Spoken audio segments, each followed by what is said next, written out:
this. We're on our way to the Oscar show. We are in Hollywood. I cannot believe this. Hollywood, the Hollywood sign behind us.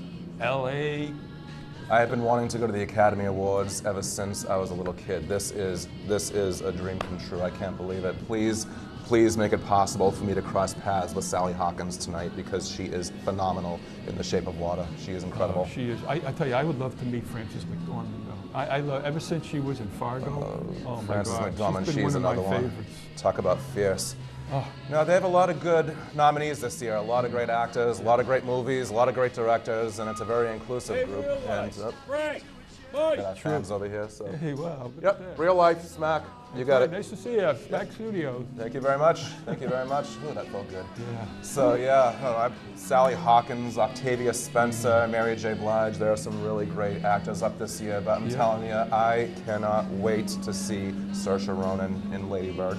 She is nominated, and my goodness, she deserves for Lady Bird her third nomination. I like Sally Hawkins in Lady Bird. I mean, in Shape of Water. Shape of Water. Sally Hawkins is phenomenal. She is. I mean, Lady she's Bird is the mute. best picture material. What? I mean, that's. Shape of Water. What? You don't think so? No, Shape of Water is the best one. Are you kidding me? Oh, with Lady the Bird. creature and the mute. Lady Bird was come culture. on. Lady Bird was Frank, coming of age. You teach film. I teach film. I think you should go teach shop, Frank.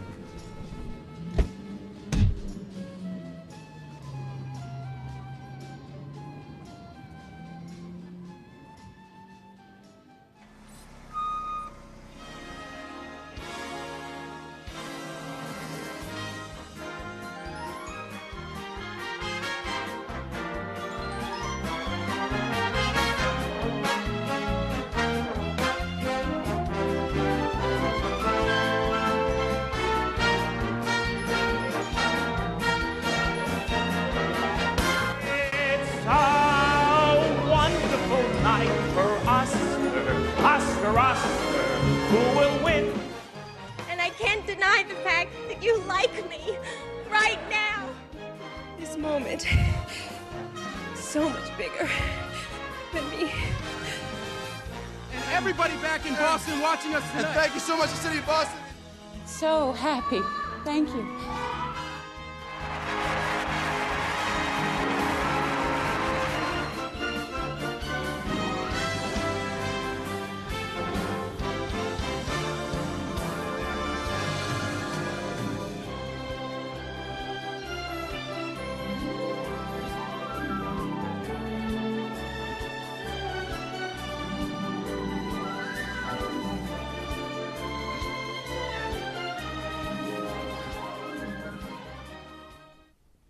Hello, welcome to our fourth Oscar show.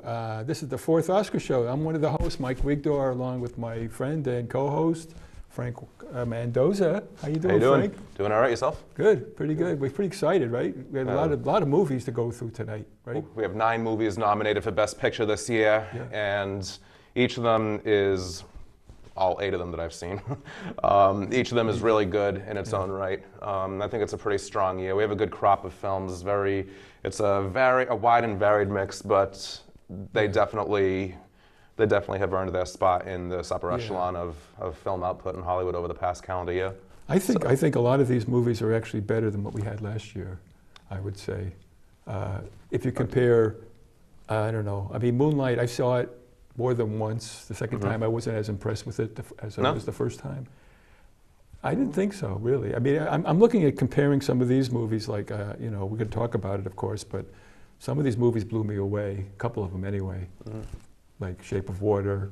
Shape of Water, Lady Bird, Call Me By Your Name, The Post. 3 Billboards. Oh my God, 3 Billboards was, we'll talk about that one too. Yes.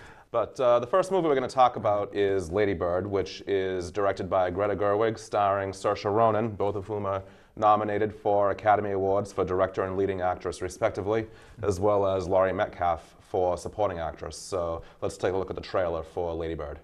California. I want to go to the East Coast. I want to go where culture is, like How New in the York, world did I raise such a or at least snob? Connecticut or New Hampshire, where writers live in the Get woods. into those schools anyway. Mom, You should just go to City College. You know, with your work ethic, just go to City College and then to jail, and then back to City College, and then maybe you'd learn to pull yourself up and not expect everybody to do everything.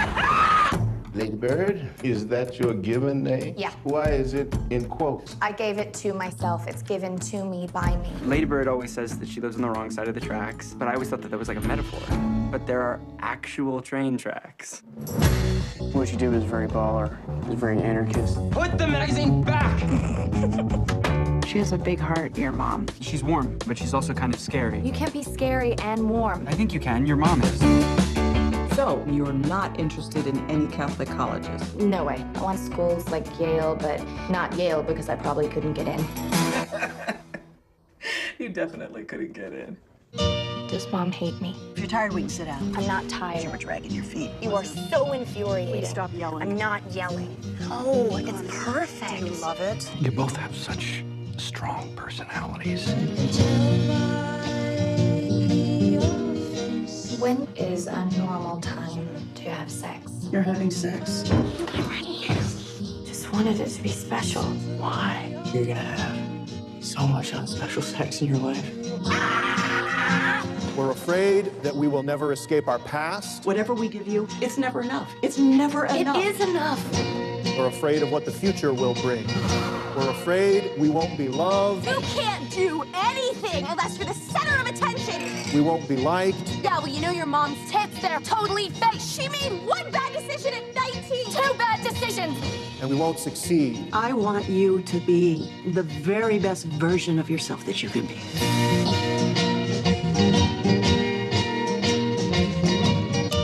What if this is the best version?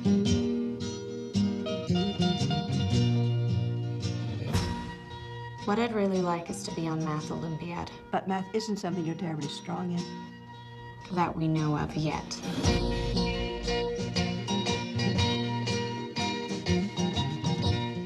I have to say that this was a really good movie. Yes, it was. It kind of sort of harkens back to a previous Oscar winner, 1983's Terms of Endearment.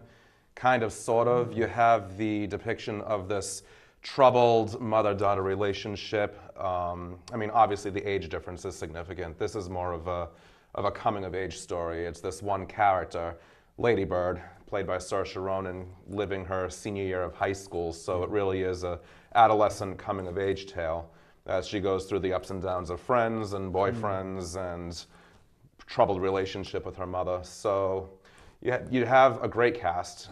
Stephen Henderson is in a small but noticeable role. He was featured last year in Fences. He played Denzel Washington's friend in Fences. Who was he? Who was he in this movie?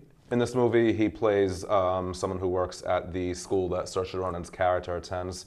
She's a student at a Catholic high school. Yeah. And without giving away really anything, it's a great coming-of-age story. I would say, too, that Laurie Metcalf, she is excellent in this movie. You know, the thing that made this movie for me is, looking back at it, looking at some of the clips and everything, is the dialogue.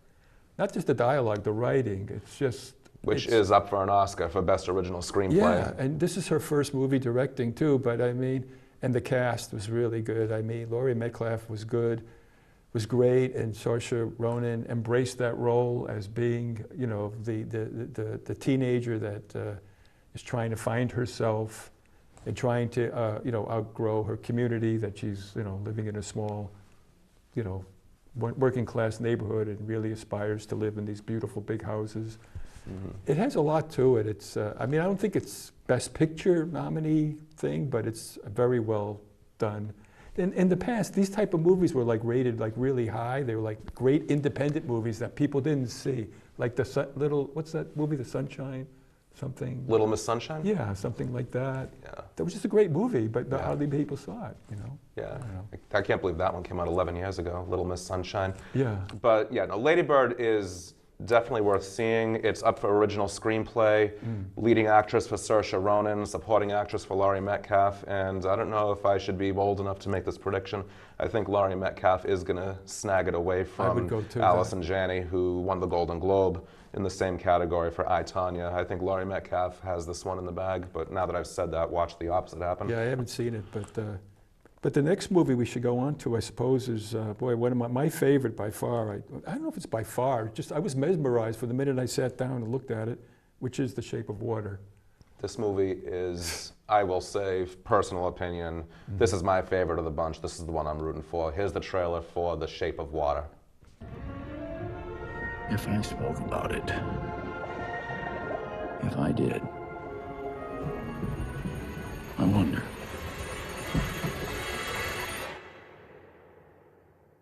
What would I tell you? Today we are receiving a new asset here in T4, the most sensitive asset ever to be housed in this facility.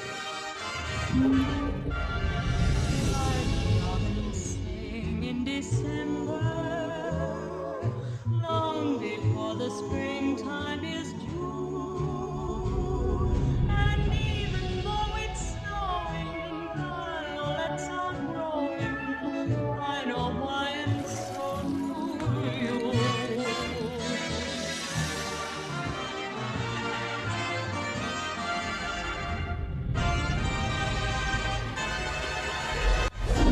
Perhaps I would just warn you about the tale of love and loss, and the monster who tried to destroy it all.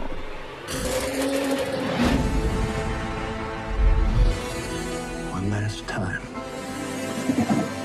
Where is it? He's coming for you.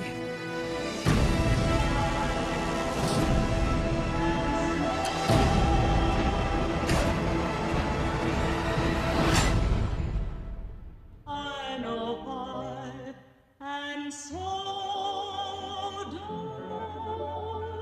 you.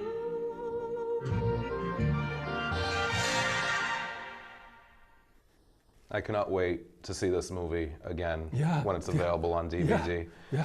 I mean, I suppose the best way to explain Good it way would to be to set out the premise, which is that it's the early 1960s during the Cold War, and it's a scientific research facility. That's right.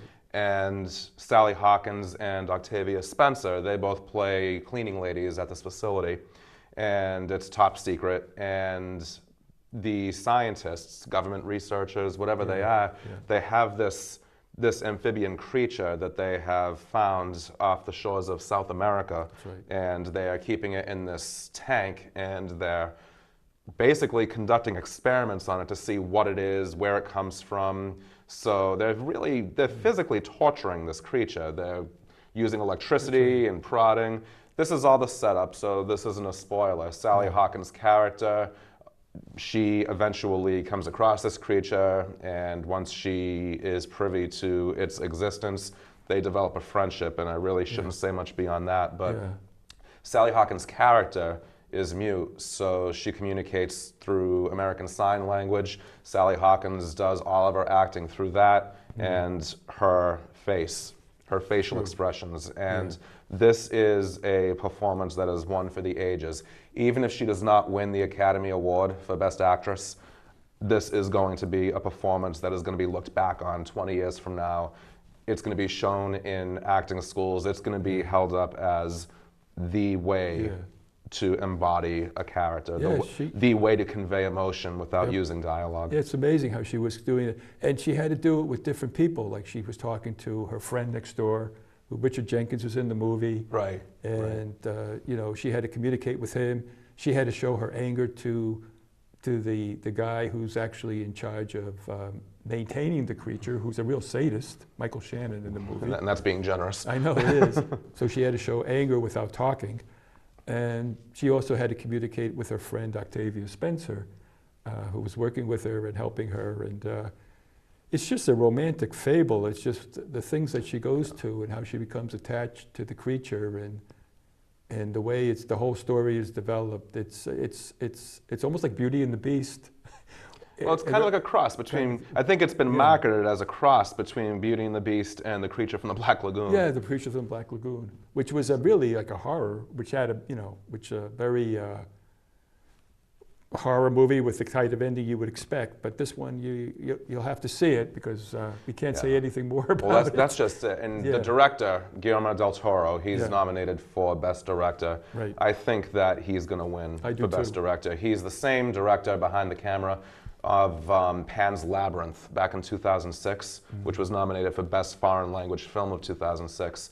And that was the shoo-in for Oscar winner that year for foreign language film, but Jaws dropped collectively amongst Oscar show viewers when the Oscar instead went to a German film called The Lives of Others. So hopefully this year is Guillermo del Toro's year for Best Director and for Best Picture, to be honest, because this is my favorite of the bunch, and he wrote the screenplay as well. So, yes. Yeah, he could be up for Best Screenplay. I mean, that's production design. Very inventive movie. You will be mesmerized. Musical score is incredible. That's also nominated. So Shape of Water, it is nominated for 13 Academy Awards, 1 nomination shy of tying the all-time record for most nominations for a single film. It's a 3-way tie. Titanic, La La Land, and The Lord of the Rings, The Return of the King, if I'm not mistaken. Or maybe I'm mixing it up. No, I take that back. All About Eve.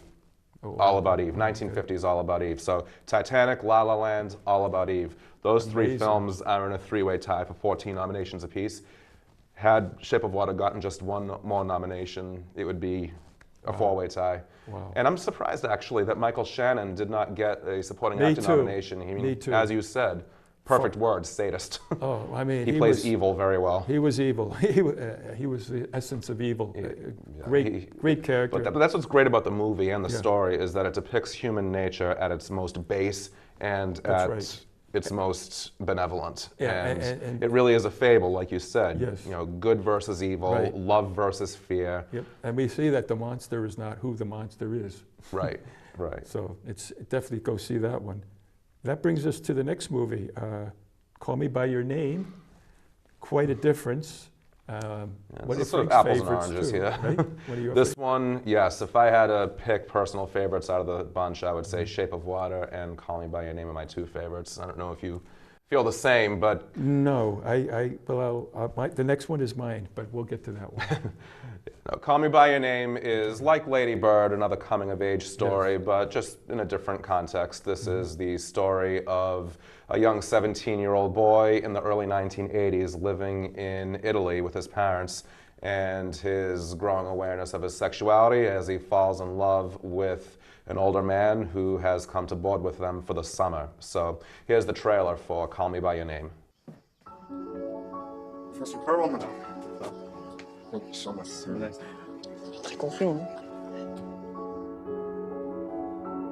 I can show you around. That'd be great. Thank you.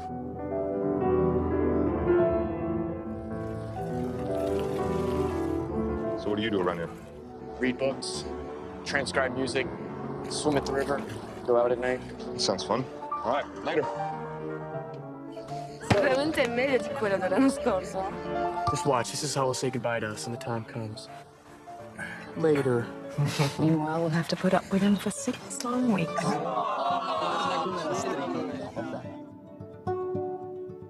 Muscles are firm. Not a straight body in these statues. They're all curved. Sometimes impossibly curved, and so nonchalant, hence their ageless ambiguity, as if they're daring you to desire them. All to see without my eyes. The first time that you give. Is there anything you don't know? Boundless by the time I cry. You only knew how little I know about the things that matter. Build your walls around. What things that matter? White noise, what an awful sound. You know what things. Saying what I think you're saying. Feel my feet above the ground. Shouldn't have said anything. Just pretend you never did. Nature has cunning ways of finding our weakest spot. Blessed be the mystery of love. Call me by your name and I'll call you by mine.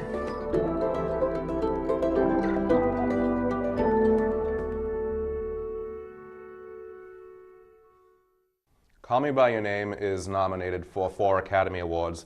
It's nominated for Best Picture, Best Leading Actor for Timothée Chalamet. It's nominated for Best Adapted Screenplay, and it's nominated for Best Original Song.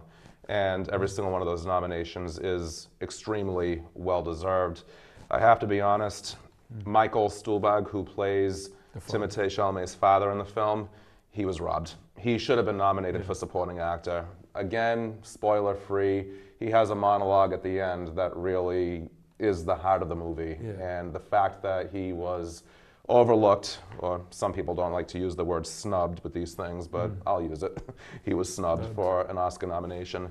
That was an injustice. But again, like Sally Hawkins, if he is never nominated for an Academy Award, it doesn't matter, because this performance will also, his monologue alone, his monologue's amazing. That will stand the test of time. The story itself is extremely engaging, and it's very natural. It's a gay romance, but it develops as a very natural kind of thing, and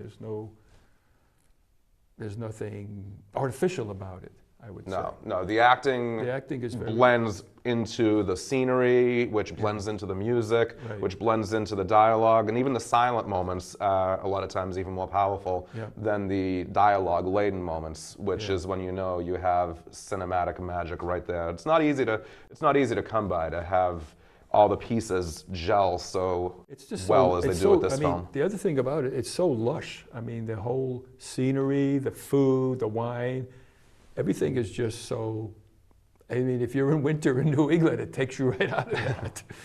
It's just gorgeous scenery, and the story develops around that whole beauty of it, really.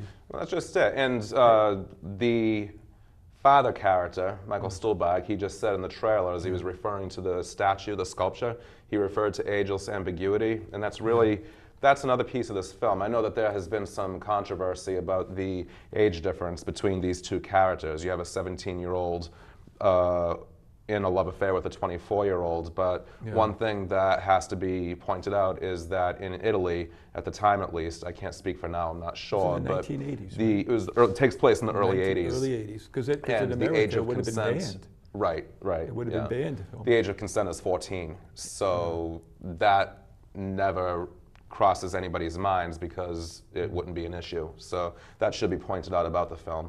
I know that a couple of people have said, I don't know if I want to see that, that's kind of uncomfortable, but when you keep that in mind, then then you can put that aside and you can just appreciate the story for what it is. That's true. And they knew, I don't want to give it away, but the family knew what was going on in the movie. So all I can tell you is that it made it into a thing of beauty and not anything denigrated at all about it. No. Nothing. If anything, it was celebrated, perhaps. Well, that's just it. And it's a moment in life. It's a growing experience. A growing experience in life, and it's engaging, it's heartbreaking, it's inspiring, it's moving, it's emotional. Kind of like our next film, but our next film takes a look at all of these emotions through a much more aggressive light. Oh my God. I'll let you take this one. Without a doubt. This is 3 Billboards. You ain't trying to make me believe in reincarnation, are you? Because you're pretty, but you ain't her. She got killed.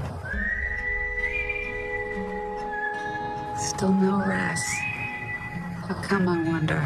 Because there ain't no God and the whole world's empty and it doesn't matter what we do to each other? I hope not.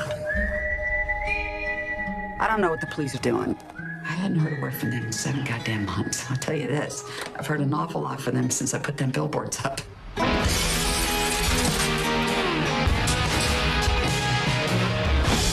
more you keep a case in the public eye,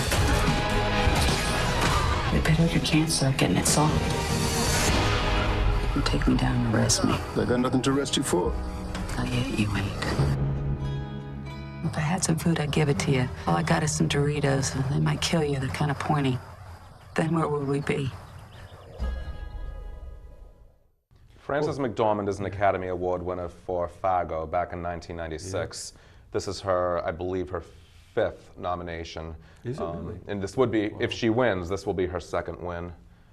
But this is definitely a tour de force performance. She is aggressive. Did she win for Fargo? Not to interrupt you. She won for Fargo. She did, okay. She did win for Fargo. She was subsequently nominated for Almost Famous and North Country in 2005.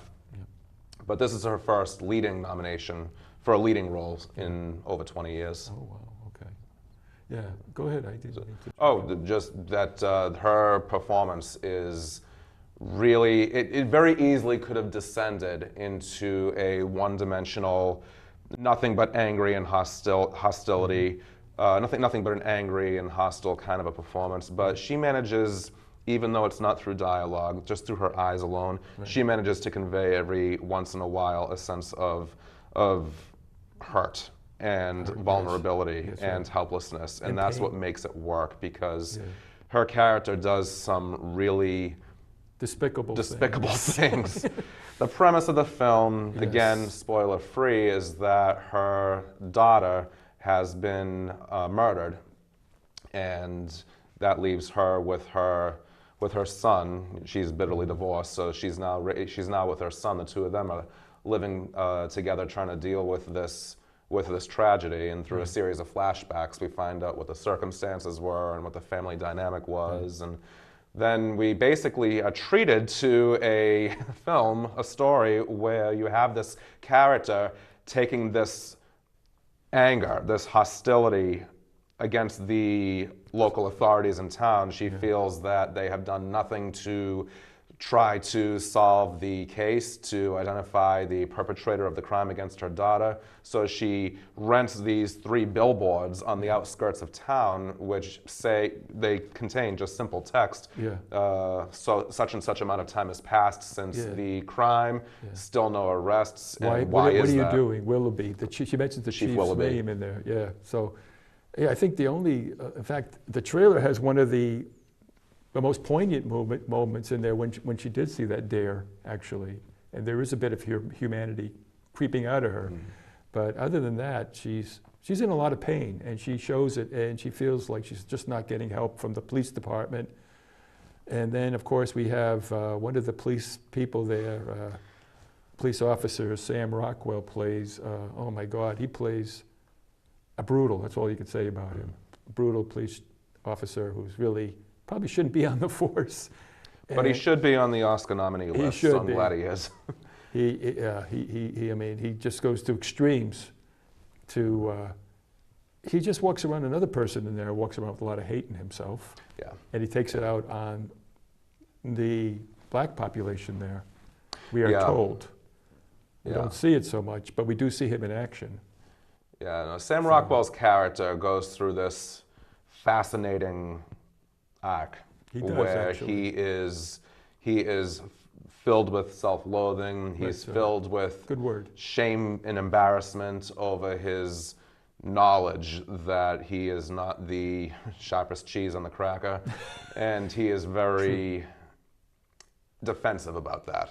So Frances McDormand's character, she knows how to verbally attack him where it hurts, so they are not compadres in this film. Woody Harrelson plays the police chief. He also has a really great story arc, but I would say that if I had to pinpoint one of the two characters, which one has the, if not the showier, who has the more substantial role, I would say it's Sam Rockwell. Woody Harrelson has a great scene, but Sam Rockwell's performance really, I would say, anchors Frances McDormand's character. The two of them complement each other really effectively. It's an extremely well-written, well-acted, well-told story, but it is very cringe-inducing, so not for the faint of heart. No, you will definitely be watching, but you can't take your eyes off the screen on the other hand, because the acting is so good and the story is very good. Absolutely. You have to give all the credit to the writer and director. Once again, Martin McDonough wrote that and directed it. And it's nominated for Best Screenplay. She's up for Best Actress, the two supporting actor nominations, as well as Best Picture. But surprisingly, Martin McDonough was left off of the Best Director slot, so he's not nominated for Director. So it'll be interesting to see what happens on Oscar night, whether Three Billboards gets Best Picture or Shape of Water, which are the two odds-on. Odds are that it's going to be one of those two, but there could be a third picture sneaking through. The Three Billboards, even though it's just because the story and the acting is so strong, goes my second favorite movie. Yeah, no, the acting. But you won't walk out of there overly. What should I say? You'll be inspired to want to make the world a better place. That's right. Let's put it that way. Let's leave it at You're going to that. want to pay it forward and do an act of kindness for someone. Maybe that was the point of the film. Let's do that. Speaking of films with a point, this next one... A social point, yes. Yes, a social commentary through the lens of horror. The next film we're going to talk about is the Best Picture nominee, Get Out. So here's the trailer for Get Out. You got your toothbrush? Check. Do you have your deodorant? Check. Do you have your cozy clothes? Got that. What? Do they know I'm black? Should they? You might wanna, Mom and Dad, my black boyfriend will be coming up this weekend. I just don't want you to be shocked that he's a black man. I ain't never seen you like this before, bro. Meeting families and taking road trips. Don't come back all bougie, man. Come back, get your damn pants up to your damn stomach.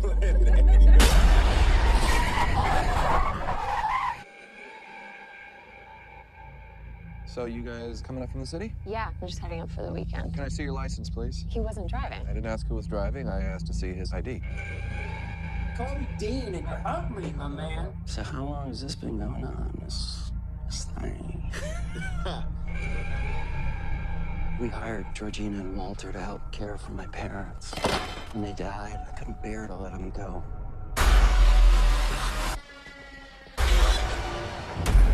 Do you smoke in front of my daughter? I'm gonna quit. She'd take care of that for you. How? Hypnosis. I'm good, actually. Are you ready for this? I'm bad I can be. So look, I go do my research. Apparently, a whole bunch of brothers been missing in this suburb. But it's cool. Bro, how you not scared of this, man? Good seeing our brother around here. Chris was just telling me how he felt much more comfortable with my being here. Get out. Sorry, man. Get out! Yo! Rose, we gotta go. Is everything okay? Rose, the keys. Just get the keys. I don't know where they are. Rose? Sink into the floor. Wait. Sink. It's a terrible thing to waste. Terrible thing to waste.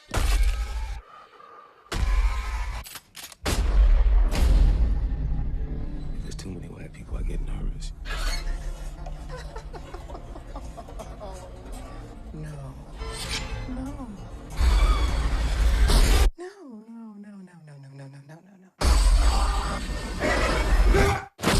A mind is a terrible thing to waste.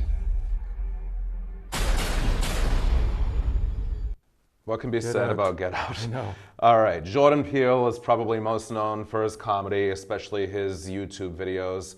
But this film, you can tell just from the music alone, this film was marketed as a horror movie, but it also was a film that's gotten a reputation, rightfully so, for being a very provocative social commentary.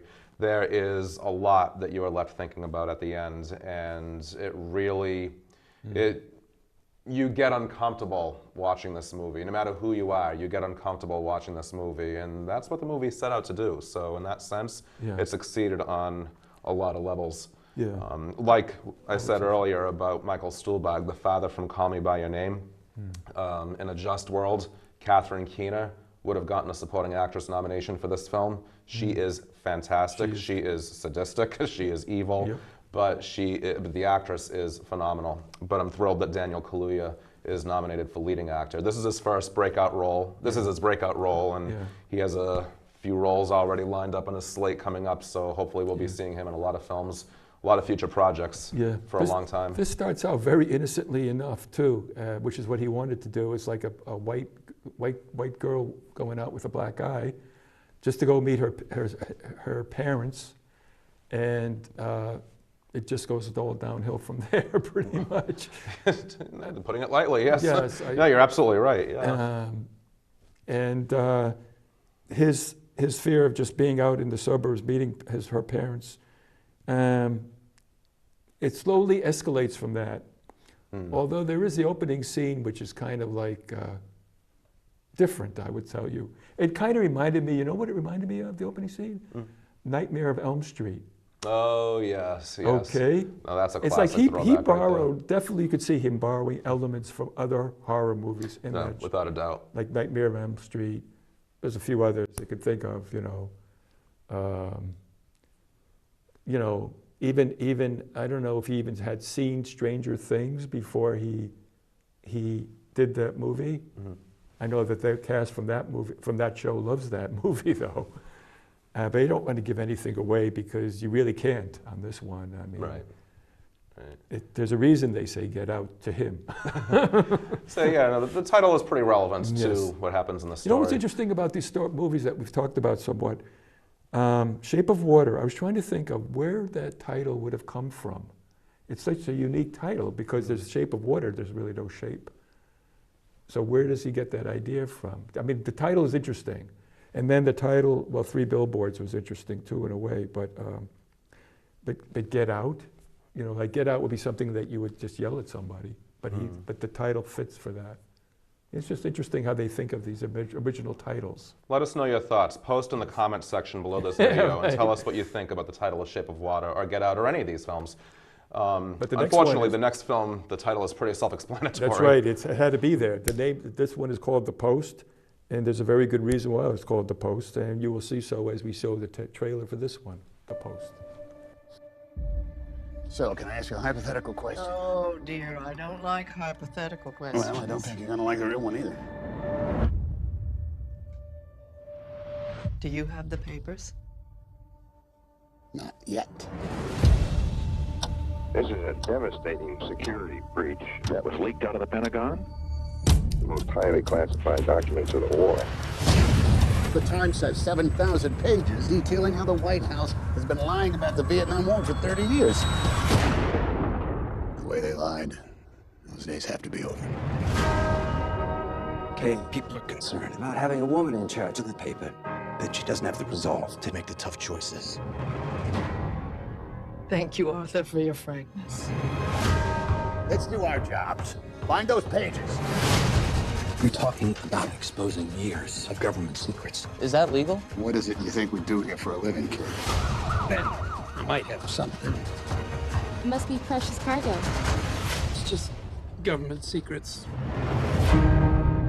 The New York Times was barred from publishing any more classified documents dealing with the Vietnam War. If you publish, we'll be at the Supreme Court next week. Meaning? Well, we could all go to prison.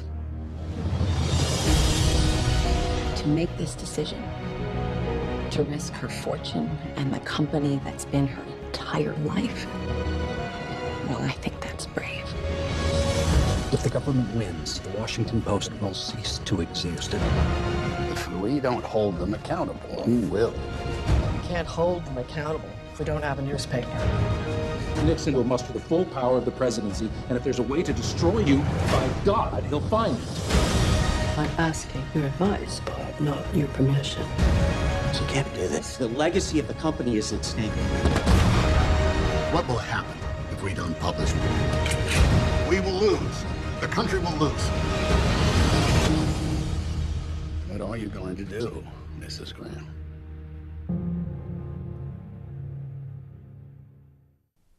All right, let's just say one thing and just get it out of the way. Meryl Streep, this is her 21st Academy Award nomination, and she continues to break her own record. But let's just leave it at that, because what else can be said? Let's talk about the film. Yeah, the film, I mean, I grew up in that period of time with the Vietnam War in the 70s, talking about that in the 70s, when the Daniel Ellsberg papers were released, and that's what it's about. He's actually a military analyst, and he's been going into Vietnam with the troops and seeing what happens, and then he sees that the troops are really in a no-win fighting situation there. Then he comes back and he sees how they report it, and he gets disgusted, so he starts to do research on all of the previous papers and military reports that have been written about it, and he sees that there's been lies. And so he's determined to get it out to the public. And that's like kind of the backstory to it. But the story about the Post is that they actually got involved secondarily to it. But the thing with that is, and what Meryl Streep is so involved in with the story, is that she took over the Post when her husband committed suicide. Right. And she's a woman in power, which is something brand new, even in in any kind of business or newspaper empire. And she is concerned that she wants to take the company public because they're not making a lot of money. And she's concerned when these papers become revealed, everyone is advising her not to do it. I don't want to give the story away, actually. But her story is about whether or not she's going to make the decision to actually do something to support the press, and is the free press more important than government secrets? And so that's kind of the arc of the story, I would say. Yeah, no, there's definitely a lot of timeliness and timelessness in this story. And Steven Spielberg himself said so. Yeah. Of course, he is a two-time Academy Award-winning director, Saving Private Ryan, Schindler's List, Munich. I would say that the fact that he was left off of the Best Director nomination list this time around, I would have to say, personally speaking, of course, I'm okay with that.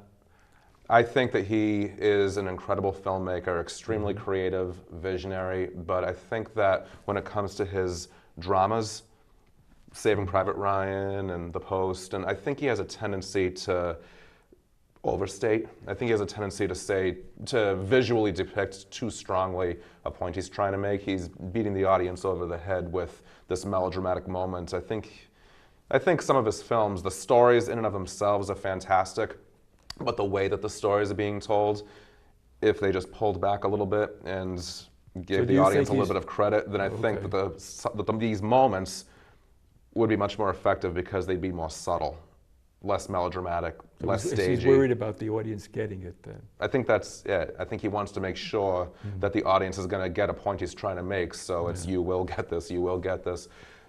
Case in point, there is a moment, I won't say what it is, Meryl Streep walks out of a building, and her character, of course, is a trailblazer in so many ways, as you were saying, you know, owning this corporation as a single woman. And as she's walking out of this building, she is working her way through this crowd of literally hundreds and hundreds of people, and she reaches the bottom of the steps, and there's this huge crowd of women standing together, looking at her in awe and in admiration. And of course, the point that Spielberg is making here is this woman is to be admired for all the things that the decisions that she made and the hardships that, you know, the hard decisions she had to make. And the fact that it was a crowd of people and then there was this one particular section of the crowd that was all women, it just, it came across visually as, for me anyway, inauthentic. I think that if they had just her passing one or two women, I think the point would have been more subtle, but it would have been more authentic.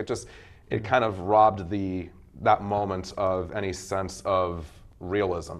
And if realism is what Spielberg is going for, which is what he tends to say he is, then it kind of compromises the impact. Do you think this movie should be on the list for one of the best movies? I do.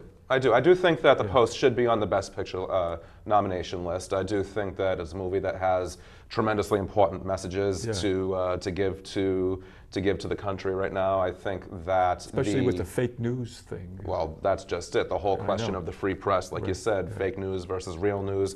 How do we know which source to believe? I mean, all of these questions that are timely now are addressed in the film. It just shows how history repeats itself. It's an extremely important film to see. It is a really good film. It's just those moments that tends to, you know, compromise. Tom Hanks was good in that movie too, I thought. Tom Hanks was good, and I don't know what it is, but he just can't seem... He depicts that character very well, but we were talking about it before the show.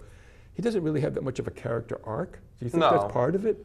I mean, he's a straight-laced, pushing editor of the newspaper, wants to get the news out. I mean, Tom Hanks is one of the most loved and most revered actors of all time. He's a two-time Academy Award winner. So why isn't he nominated if she's nominated? Well, that's just that. Here is Meryl Streep celebrating her 21st Oscar nomination, well-deserved, but Tom Hanks has not been nominated for any Oscar in 17 years. Really? The last time Tom Hanks was nominated for an Oscar was Castaway in 2000, and that was his fifth and so far final nomination. He's only been nominated 5 times. He's won twice, he's been nominated 5 times. And with a name like Tom Hanks, you'd think it would be more than that. And you might say to yourself, 17 years, really? But look it up. Castaway was his most recent nomination, and that was back in 2000. I mean, without his performance in this movie, she doesn't shine. Oh, they need each other. Yeah. It's like, So, I mean, it's if like she's two wheels for a nominated- bicycle. You take one off and it just doesn't. Right. So if she's nominated, he should have been nominated, I think. He was good in this. I mean, he's Tom Hanks. So right. what can you say about? But he disappeared into the role as Ben Bradley, I thought. He was good. But it's interesting because he just seems to have a difficult time at this phase in his career breaking into the Oscar nominations. I mean, Captain Phillips a few years ago, he was left off the list. Right. Sully, a year or two ago, he was left off the list. He's doing these high-profile projects with these great roles, working with great directors, but for whatever reason, something's just not clicking with him lately. I don't know. With the Academy voters, that is. So. All right, so that brings us to a war movie. Dunkirk. Dunkirk. So let's take a look at the trailer for Dunkirk.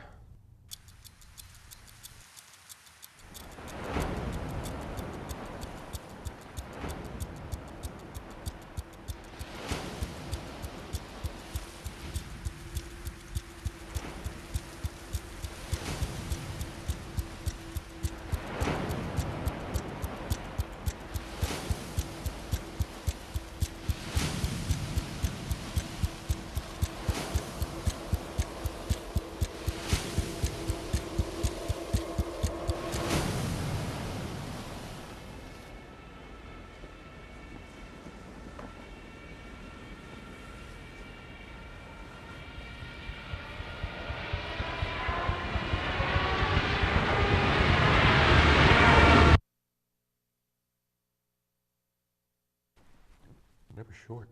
It was a short trailer, but it gets the point across. A long movie and a big war. So, I would say that probably the two biggest names in this cast are Academy Award winner Mark Rylance. He won for Bridge of Spies a couple of years ago. Oh, that's right. And Kenneth Branagh. This is based on the true story of Dunkirk, World War II, directed by Christopher Nolan. This is his first directing nomination, finally, after a pretty stellar career. Yes. No pun intended. One of his most recent films was Interstellar. Yeah, I didn't see that one. But you didn't see that one? Did you see that one? Interstellar.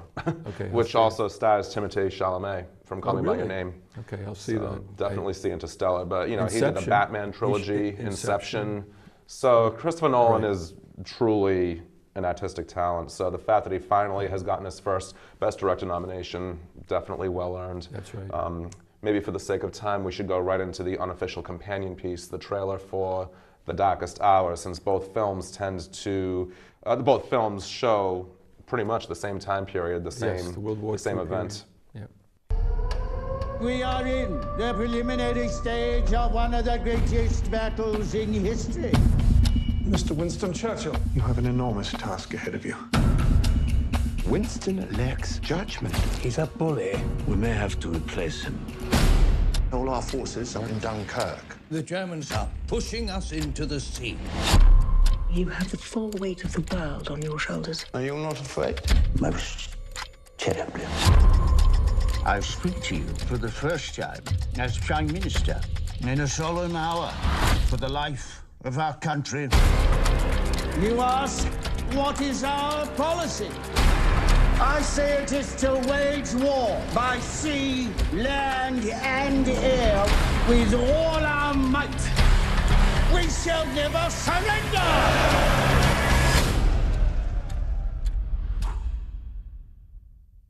Darkest Hour is Gary Oldman's film all the way. If I had to, again, personally speaking, I would say that Dunkirk is probably the better film of the two, but Gary Oldman, Darkest Hour, Gary Oldman, I think, has this all wrapped up in a neat little package. He's walking home with the Best Actor trophy. If it turns out that he's not, then well, he got it for the Golden Globe, so admit that I'm no predictor of this. But yeah, he got the Golden Globe, the Screen Actor Guild Award. This is regarded as the finest performance of his career. It's only his second nomination. He was nominated a few years back, 2011, I think it was, for Tinker Tailor Soldier Spy. So this is his second nomination and probably more than likely his first win. The movie is definitely about his performance. That's the shining star in The Darkest Hour. Again, great story. Dunkirk tells it from a completely different perspective, but both films depict the same event. The evacuation from Dunkirk, the beaches in France. In France. Yeah. Which brings us to the final nominee for Best Picture, which is The Phantom Thread, starring Daniel Day-Lewis, directed by Paul Thomas Anderson, who both worked together previously on 2007's There Will Be Blood. So here is a look at the trailer for The Phantom Thread.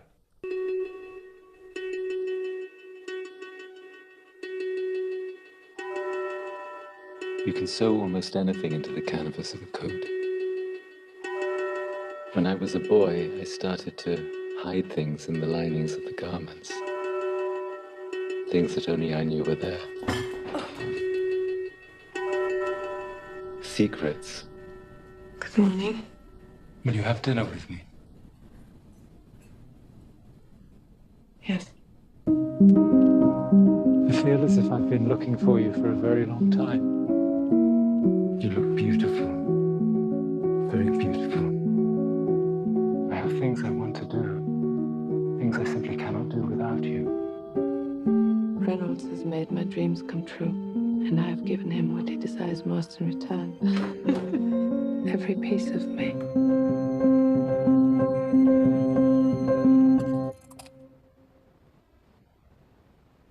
Why are you not married?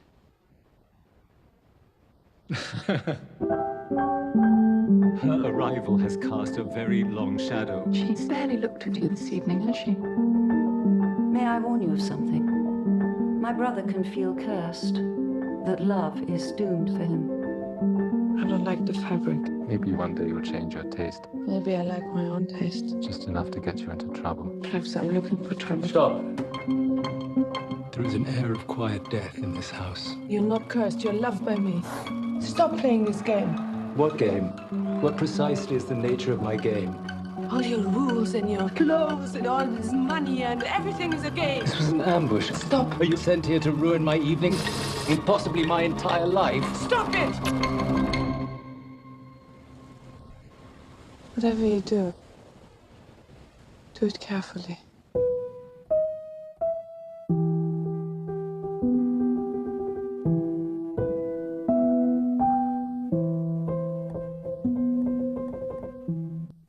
The Phantom Thread trailer doesn't really tell you much about what the story is about. It's very cryptic, but that tends to be the style of Paul Thomas Anderson.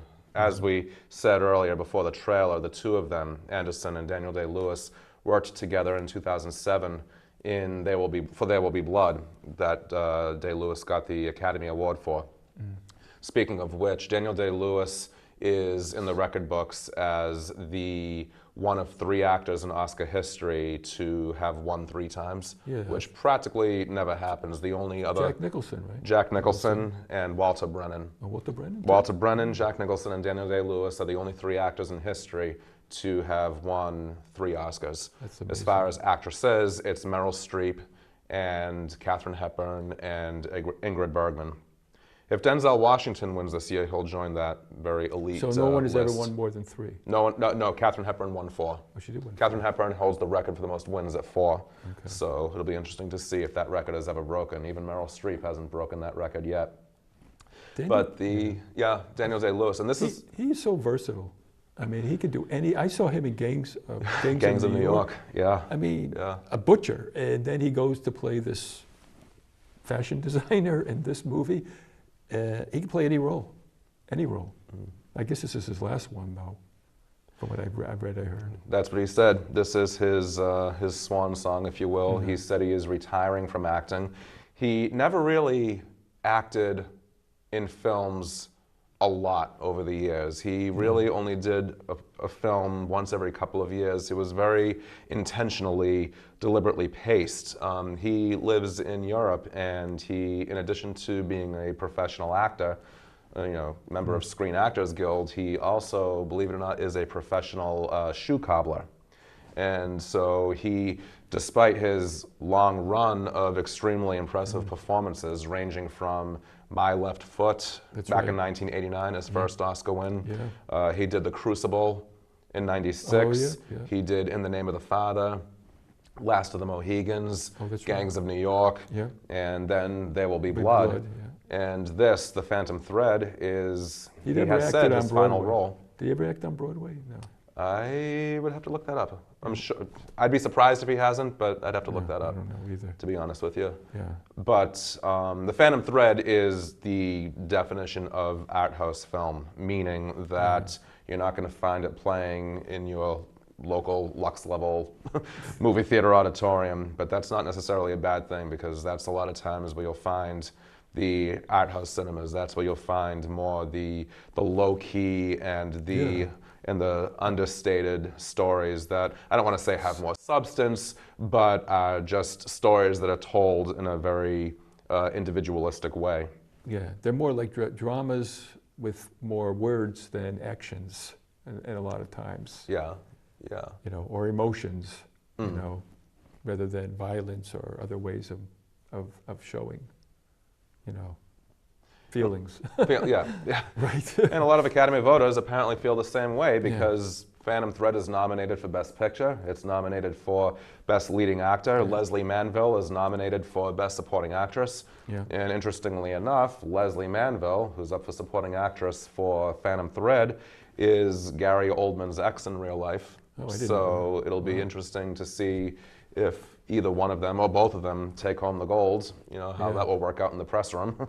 But I'm not one for trashy celebrity gossip. Just the fact that they are exes is interesting, because that hasn't been seen, at least not to my recollection, since Catherine Bigelow and James Cameron, who are ex-husband and wife. They were both nominated for Best Director back in 2009. She for The Hurt Locker and Avatar? Cameron for Avatar. Really? Oh. And she ended up winning. She became the first and so far only Best Director female. Wow. And it'll be That's right, she won, that's right. So she won, and we'll see if Greta Gerwig joins her. Greta Gerwig nominated for Best Director for Lady Bird. So. Oh, because there hasn't been a woman nominated winning since that time, I think, right? Catherine Bigelow is the only female to win Best Director to date. Yeah, I don't think. Who do you think is going to win Best Director? Honestly, Guillermo del Toro. Yeah, me too. For The Shape of Water. Yeah. You take a look at his filmography, Pan's Labyrinth. He did an earlier film in 2001 called The Devil's Backbone. His stories are grim, they're haunting, they are graphic, but there is also this quality of hope in them. Yeah, this quality of hope in the essential goodness of human nature, despite all of the horrific, savage acts of violence that some people can perform. Yeah. There is, at the end of the day, this sense that love conquers evil, good conquers fear, and somehow the human race will get through all of the ugliness that sometimes, through our misguided choices, we sometimes find ourselves in. So The Shape of Water, I think, is a film that... Do you think it's going to win then? For Best Picture? I do. I do. I'll I know a pick- lot of people are saying that Three Billboards is more than likely going to take it, and it very well could. But Shape of Water, I think, just speaks to people on a more visceral level. Three Billboards is very showy. That's not a bad thing. Shape of Water is more subtle. It's more nuanced, and it's very, I mean, it has its grim and graphic moments, don't get me wrong, but I think that The Shape of Water I think that both stories have similar points to make, that it's possible for us to make good choices, but I think that Shape of Water is more, it ends on a more inspiring note. It does, it ends on a Three more Billboards does. Hopeful note, yeah. Three Billboards leaves you for hoping that human nature is better. Whereas The Shape of Water says, yes, it is.